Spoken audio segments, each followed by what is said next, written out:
ત્યારે આજે બજેટ સત્રનો બીજો દિવસ છે ત્યારે પણ કોંગ્રેસનો વિરોધ યથાવત છે। પરિસરમાં કોંગ્રેસના ધારાસભ્યો વિરોધના વંટોળ સાથે ઊભા રહેલા। નાણામંત્રી બજેટ લઈને આવે પહેલા પરિસરમાં કોંગ્રેસે વિરોધ નોંધાવ્યો છે। વિવિધ મુદ્દાઓને લઈને સરકારને પૂરી રીતે ઘેરવાના પ્રયાસમાં કોંગ્રેસના ધારાસભ્યો અને આજ વાતને લઈને વિરોધ કરવામાં આવી રહ્યો છે। વિવિધ મુદ્દાઓને લઈને કોંગ્રેસના ધારાસભ્યોનો જોરદાર વિરોધ। આ વિશે વધુ માહિતી આપવા વિધાનસભા પરિસરથી જોડાઈ ચૂક્યા છે અમારા સંવાદદાતા હિરેન રાજગુરુ। હિરેન, આજે જ્યારે બીજા દિવસે પણ કોંગ્રેસી ધારાસભ્યોનો વિરોધ યથાવત જોવા મળી રહ્યો છે। એક બાજુ બજેટ રજૂ થવા જઈ રહ્યું છે, બીજી બાજુ કોંગ્રેસના ધારાસભ્યો વિરોધમાં ઉતર્યા છે। વિધાનસભા પરિસરનો માહોલ શું, હિરેન?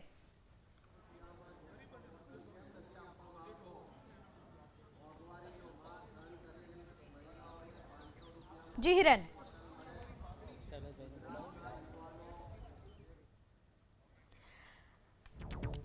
ફરીથી સંપર્ક કરવાનો પ્રયાસ કરવામાં આવશે। હિરેન રાજગુરુ અમારા સંવાદદાતા પણ ત્યાં ઉપસ્થિત છે। કોંગ્રેસી કાર્યકર્તાઓનો જોરદાર વિરોધ આજે પણ યથાવત જોવા મળી રહ્યો છે। ગઈકાલે પણ કોંગ્રેસી કાર્યકર્તાઓએ જોરદાર વિરોધ નોંધાવ્યો હતો। અલગ અલગ પ્રકારના બેનર્સ અને મંત્રોચ્ચાર। બીજા દિવસે પણ આજે કોંગ્રેસે પોતાનો વિરોધ યથાવત રાખ્યો છે। જે ધારાસભ્ય છે તેમના દ્વારા અહીંયા સૂત્રોચ્ચાર કરવામાં આવ્યા હતા। શૈલેષભાઈ, આજે ખાસ કયા મુદ્દાને લઈ અને વિરોધ? જે રીતનું આજે ગુજરાત સરકાર દ્વારા બજેટ રજૂ થવા થઈ રહ્યું છે ત્યારે દિલ્હી અને મહારાષ્ટ્રની ચૂંટણીની અંદર ભારતીય જનતા પાર્ટીએ વિધવા બહેનોને 6000 રૂપિયા, ગેસનો બાટલો 500 રૂપિયા, બેકારી ભથ્થું, અન્ય જે પણ યોજનાઓ મહારાષ્ટ્ર અને દિલ્હીમાં લાગુ કરી હતી એ ગુજરાતની પ્રજાને કેમ નહીં, ખાસ કરીને બેરોજગારી અને બેકારીના અનુસંધાનમાં બેકારી ભથ્થું આપવાની અમારી વાત છે। સરકારી ભરતીઓમાં ભરતી કરવી જોઈએ, ઓપીએસ લાગુ કરવો જોઈએ, એસટી, એસસી, ઓબીસી અને માઇનોરિટીની જે વસ્તી છે એ વસ્તીના પ્રમાણમાં એ લોકોને બજેટ મળવું જોઈએ। કોન્ટ્રાક્ટ પસા સંપૂર્ણ નાશ કરવો જોઈએ એ અમારી માગણી છે। અચ્છા, આજે બજેટ જ્યારે રજૂ થઈ રહ્યું છે ત્યારે આ પ્રકારની માગણી અને આ પ્રકારનું જે પ્રદર્શન આપે કર્યું છે, આપને શું આશા અપેક્ષા છે અન્ય રાજ્યમાં જે આ જ પક્ષની સરકાર છે આપી રહી છે, અહીંયા આપશે? ચોક્કસ આપવું જોઈએ, કેમ ના આપો? ગુજરાતની પ્રજા જે રીતે ભારતીય જનતા પાર્ટીને મતો આપી રહી છે એના સમાનમાં ગરીબ માણસ, મધ્યમ વર્ગનો માણસ અપેક્ષા પણ રાખી રહ્યો છે। કોંગ્રેસ પાર્ટી તરીકે ગુજરાતની પ્રજા વતી અમે માંગણી કરી રહ્યા છે કે અમારી જે માંગણીઓ છે માંગણીઓ બજેટની અંદર સરકારે રજૂ કરવી જોઈએ અને ગુજરાતની પ્રજાને આપવી જોઈએ।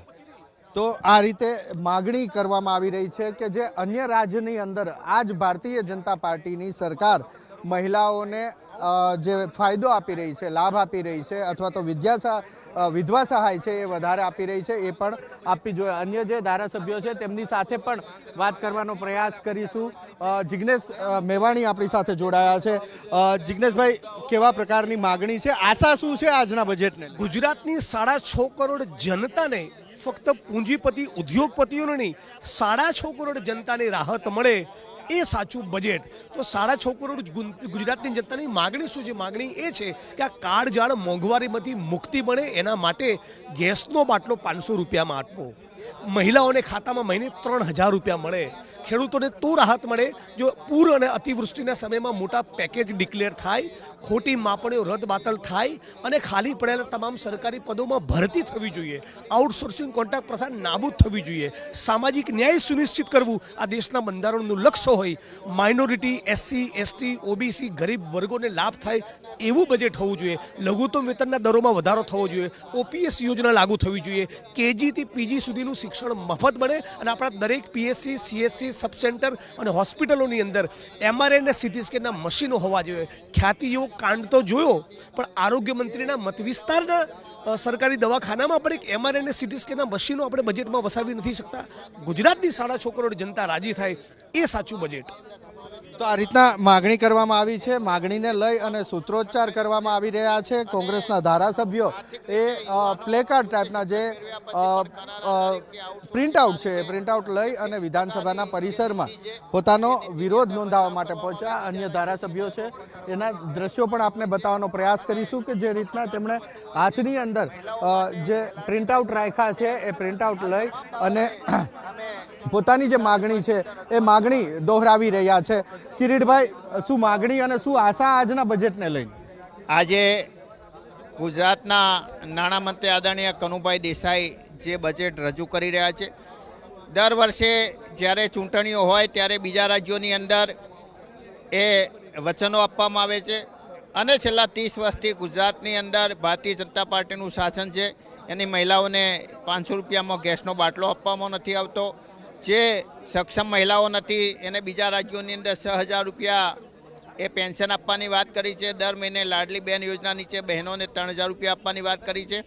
આ તમામ બાબતો જે બીજા રાજ્યોની અંદર ભારતીય જનતા પાર્ટીએ એના ચૂંટણી ઢંઢેરાની અંદર જાહેરાત કરી હતી એ યોજના ગુજરાતની અંદર રાજુ કરવામાં આવે. જૂની પેન્શન યોજના શરૂ કરવામાં આવી પરંતુ જીપીએસના ખાતા ખોલવામાં આવ્યા નથી. 2005 પછીના જે પણ કર્મચારીઓ એને પણ જૂની પેન્શન યોજના એ શરૂ કરવામાં આવે. પ્રાથમિક માધ્યમિક તે ઉચ્ચ માધ્યમિકની અંદર સ્પોર્ટ્સ ટીચર હોય, વ્યાયામ ટીચર હોય, ચિત્ર શિક્ષક હોય કે જે પણ જગ્યાઓ ખાલી છે એ મહેકમના આધારે તમામ વિભાગોની અંદર સરકારી વિભાગોની અંદર જગ્યાઓ ભરવામાં આવે. જે કરાર આધારિત અને આઉટસોર્સિંગ પદ્ધતિ છે એ સદંતર નાફ કરવામાં આવે. ખેડૂતો માટે ખેડૂતોનો જીએસટી રદ કરવામાં આવે અને ગુજરાતના ખેડૂતો છેલ્લા 4-5 વર્ષથી જે રીતે જુદી જુદી આ સમસ્યાઓના લીધે, કુદરતી હોનારતોના લીધે આર્થિક રીતે પાયમાલ બન્યા છે એમના માટે દેવું માફ કરવામાં આવે. જે રીતે વીજ લાઇનોના થાંભલાઓથી ની અંદર ખેડૂતોને પૂરતું વળતર આપવામાં આવતું નથી.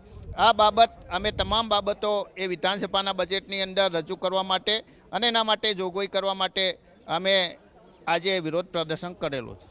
તો અન્ય જે ધારાસભ્યો છે એ પણ આપ દ્રશ્યની અંદર જુઓ છો એ મુજબ અહીંયા પેકલાડ અને પોતાની જે માગણી છે એ માગણી લઈ અને ઊભા છે. જી હિરેન. બહેન, વૃદ્ધ, દિવ્યાંગો અને માસિક જી હિરેન.